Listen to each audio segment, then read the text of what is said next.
নমস্কার। আজকে আমরা একটি প্রি প্রাইমারি বা প্রাক প্রাথমিক বাচ্চাদের জন্য একটি ম্যাথ বা গণিতের কর্মপত্র নিয়ে উপস্থিত হয়েছি সেকেন্ড ইউনিট টেস্ট বা দ্বিতীয় পর্যায়ক্রমিক পরীক্ষার জন্য। চলুন শুরু করা যাক।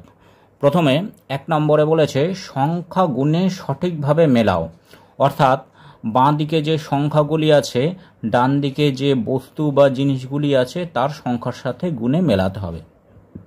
এখানে প্রথমে সূর্য আছে একটি, অর্থাৎ 1-এর সাথে এটি মিলিয়ে দিতে হবে। তারপর বাড়ির বা ঘরের ছবি আছে 1, 2, 3, তিনটি ঘরের ছবি আছে, তাহলে 3 সংখ্যার সাথে এই ছবিটি মিলিয়ে দিতে হবে।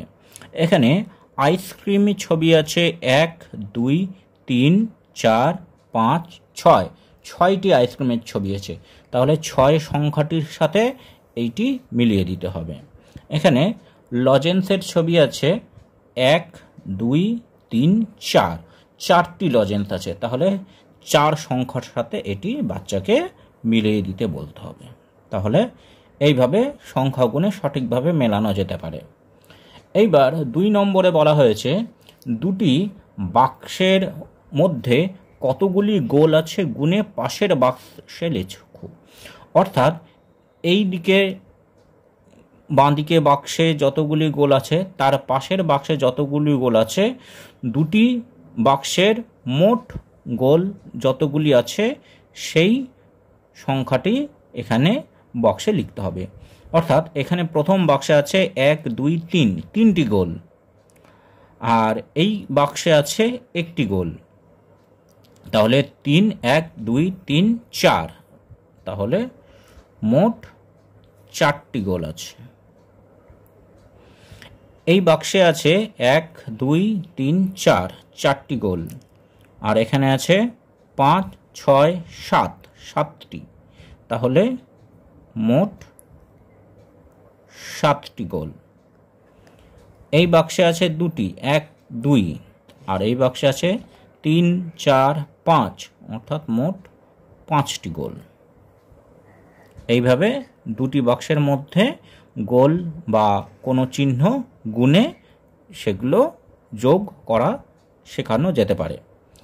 এইবার 3 নম্বরে বলেছে সবচেয়ে বড় সংখ্যাটি গোল করো। অর্থাৎ এখানে যে সংখ্যার সারিগুলি আছে বা যে সংখ্যাগুলি আছে সেই সংখ্যাগুলির মধ্যে সবথেকে বড় যেটি সেটি গোল করতে হবে।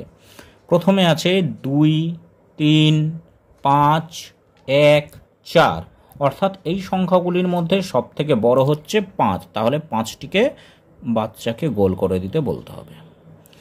এইবার 2 নম্বরে যে সংখ্যাগুলি আছে 7, 6, 5, 3, 2, অর্থাৎ এইখানে যে সংখ্যাগুলি আছে তার মধ্যে সবথেকে বড় হচ্ছে 7, তাহলে 7 এটিকে বাচ্চাকে গোল করে দিতে বলতে হবে।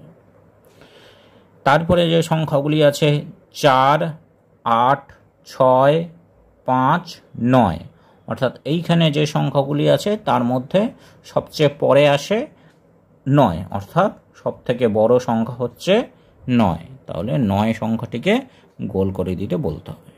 তাহলে এইভাবে সবচেয়ে বড় সংখ্যা নির্ণয় করা যেতে পারে। এইবার এখানে বলেছে মাঝের সংখ্যাটি লেখো। দুটি সংখ্যা দেওয়া আছে, তার মাঝের সংখ্যাটি লিখতে হবে। 9 আর 11 দেওয়া আছে, অর্থাৎ মাঝের সংখ্যাটি হবে 10। 14 আর 16 দেওয়া আছে, মাঝের সংখ্যাটি হবে 15। 23 ও 25 আছে, মাঝের সংখ্যাটি হবে 24। 18 এবং 20 আছে, মাঝের সংখ্যাটি হবে 19। তাহলে আজকে এখানেই শেষ। নমস্কার।